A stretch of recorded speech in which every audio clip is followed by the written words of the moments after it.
Okay, so it's Friday night at Romford Horror Film Festival. We've just had a fantastic screening of Membes Club, made by two people I'm joined with now. Would you like to just introduce yourselves and your role within the film, please? My name is Marc Coleman, and I was the writer and director on the project. My name's Stannard, and I played Christine and various other voices throughout the film, including the lady in the cab office, which I'm most proud of. Mm-hmm. So Marc, your previous feature, Manfish, was that 2 years ago or 3? Was it 3? Yeah. Shit. Yeah, 3 years ago it screened here. Yeah, it did. It had a sold-out screen. It did, yeah. Fantastic. Yeah. We loved Manfish, and this is your new film. I love this as well. Thank you. Fantastic. Very good. It was worth the wait. Because every time me and Spencer were like, when's he going to make another film? When's he going to make another film? And then you came to the centre one day, didn't you? Because you were looking for locations, do you remember? I did, that's right, yeah. We were like, is he going to make this other film? Yeah, we were going to shoot here at one point. We were going to shoot in some of the back of house stuff, Yeah. and then we couldn't make it work, yeah. Because you said you were looking for a working men's club, and we were like, oh, okay, what's the germ of this film? And obviously it became this film. Yeah. Where did the idea come from? Where did the idea come from? I don't. Do you know what? I don't know.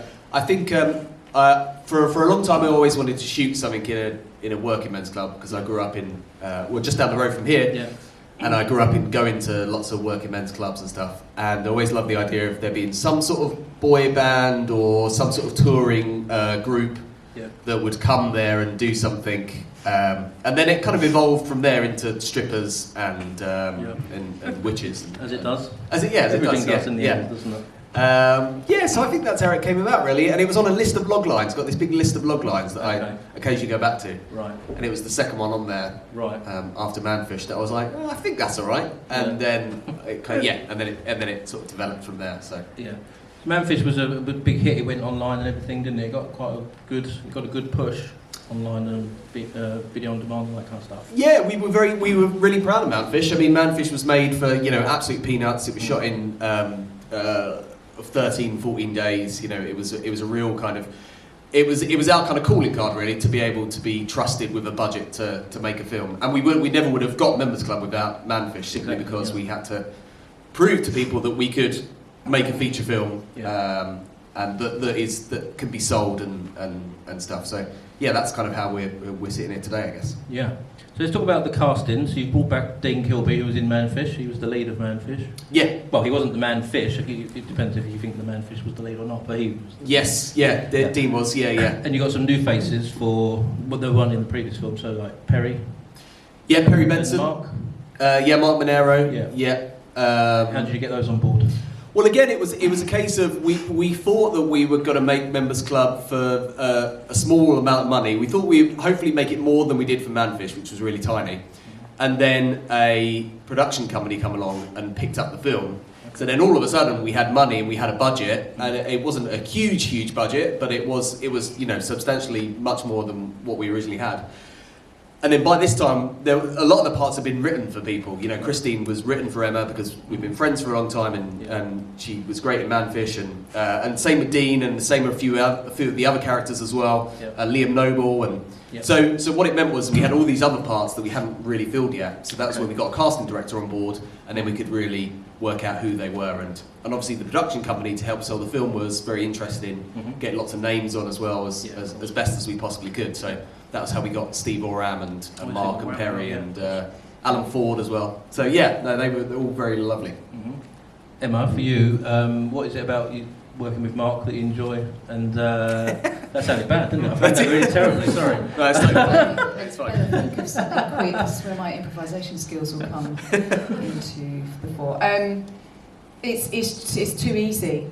For me, is firstly, I don't actually have a queue of people offering me film roles.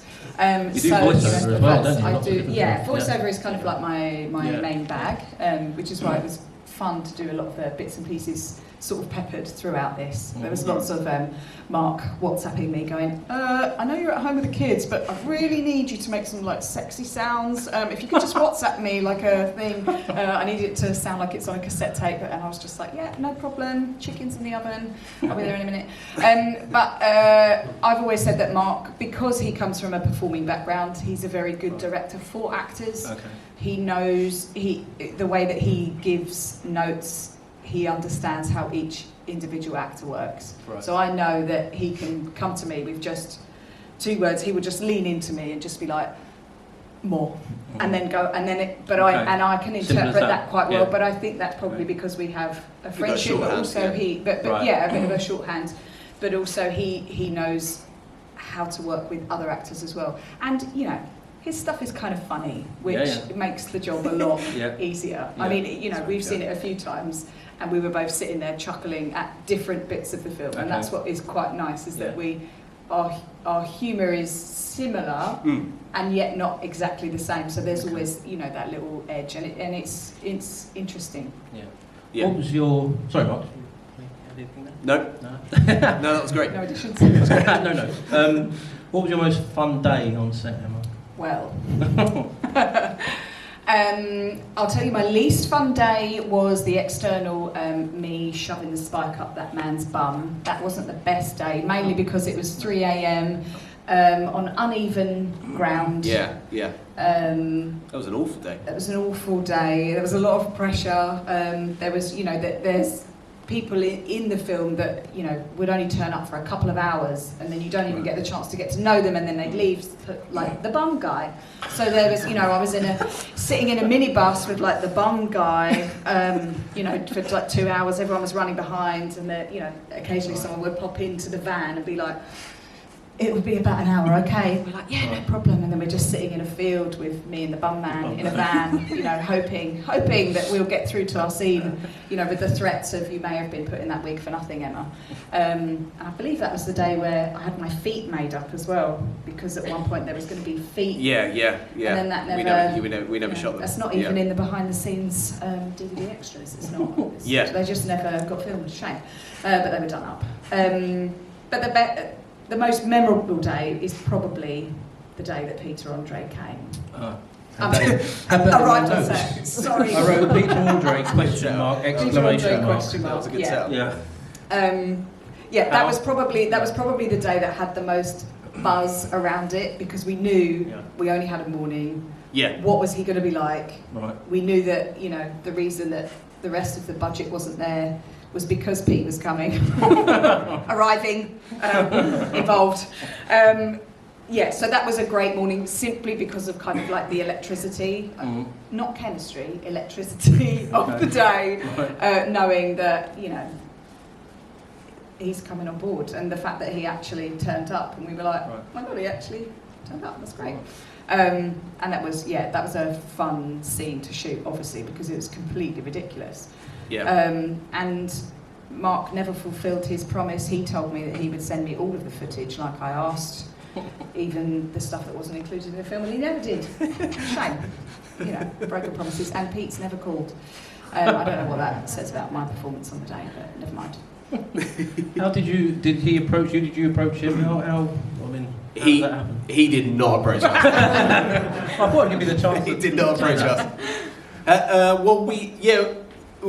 We left that role for a long time, and we were trying to do something called stunt casting, which is where you know, there's a role in your film that can be filled within half a day or a day. So you try and get the biggest sort of person or star you can, so that then at the back end it helps you sell the film. You can put them in the trailer and stuff. And that was the idea. Really, it was always written as this kind of Adonis type character, this kind of you know, this Greek mythical man. So from the off, we were like, we should get Peter Andre to do this. Who else are you going to get? Who else are going to get? I know. We tried to get him, and this was with the help of Janice Jaffa, who was the casting director, who was fantastic.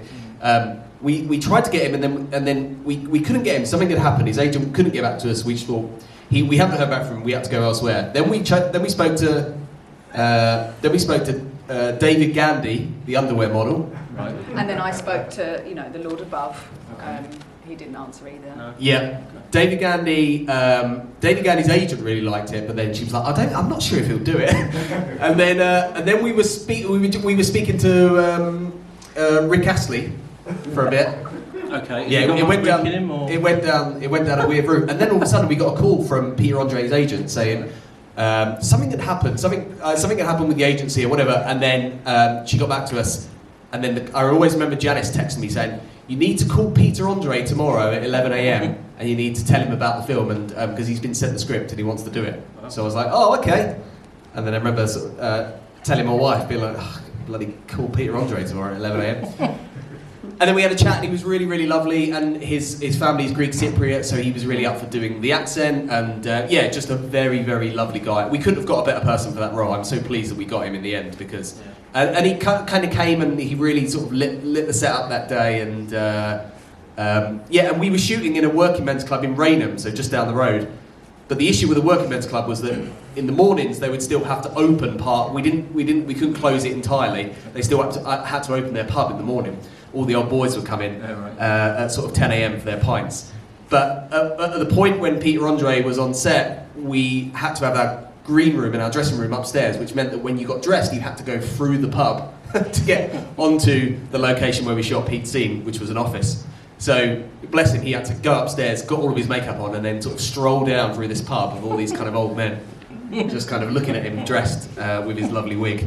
And yeah, he was there for a morning. We shot his scene, and he was great. It was a lot of fun. He brought a lot to the film. Did anyone in the audience have a question at this point? Pop your hand up. Oh yeah, one there. Just give us a shout, please. Yep. Okay. Yeah. Sorry. What is the plan for this now? Like, have you got like distribution deals, or what's the plan? Well, we're very lucky to be here actually, because normally what happens is for people that don't know, and I'm sure there's lots of people that do know, but when you make a film and you release it and you get distributed, usually that's the end of your festival run. But the film came out, it's out now, it came out in October, November, so it's on Apple and Sky and Amazon Prime for free, I think.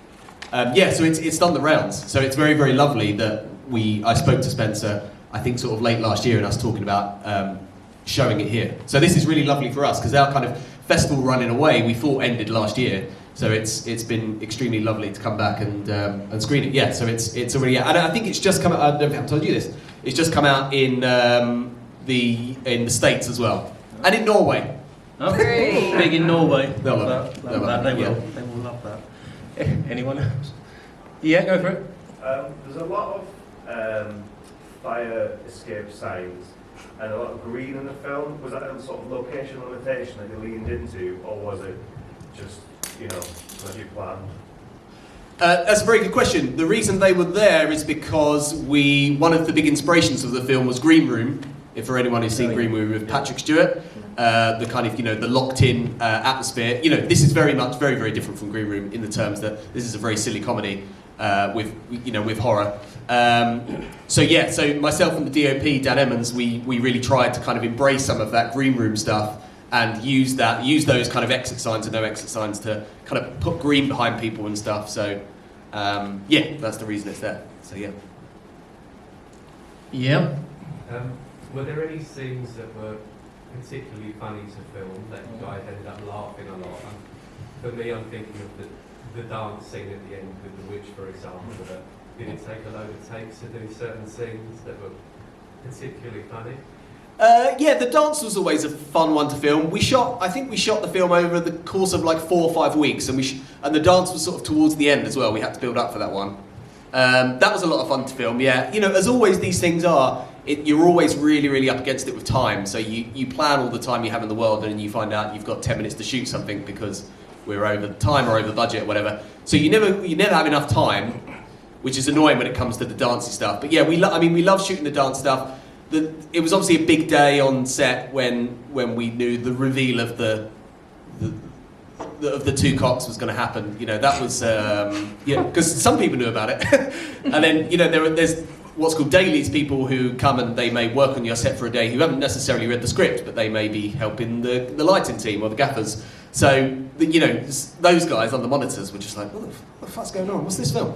So yeah, lots of that stuff. One of my favourite moments actually is with I shot loads of behind the scenes of it. You can just hear me giggling like a little schoolboy, which was getting David Alexander, who plays the role of Carly, where he had to be sick into his mask and then put it on his face. And I was adamant. I was like, you have to do it in one, because I don't think we're going to cut Dave. So he's like, oh. And Dave has worked with me before on Manfish and on previous projects, and he's a friend, and so I always get him to do the weirdest stuff. So we had to shoot it 3 or 4 times of him sicking up this kind of vegetable soup into a mask, and I was kind of there off camera, just kind of laughing every time. And bless him, he just he would just do it over and over again. So that was a really fun one for me. Do you remember one? Do you remember a very silly day? The Bum Man Day.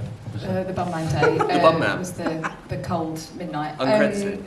For me, it was those surreal moments where you kind of step back, and there was one point where Peter Andre's fake glued-on chest hair I was pulling out of my teeth in the afternoon, because obviously there's plenty that didn't make the cut. There was nuzzling, and when I was like, oh, that's one of Peter Andre's fake chest hairs. Do I keep it? No. And there was another surreal moment for me where I spent quite a lot of time under a pool table with Marc.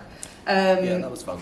And because there was quite a lot of technical stuff sort of shooting through there, and there were lots of bodies and equipment underneath the pool table, so there was a lot of setup. So after a while, me and Marc sort of lost feeling in our shoulders because we were lying underneath this pool table, looked like heads on hands, chatting about stuff, and then he was smothered in baby oil and slime, right, and just in his pants, and there was those little moments where I was thinking to myself, this is great. Me to this moment.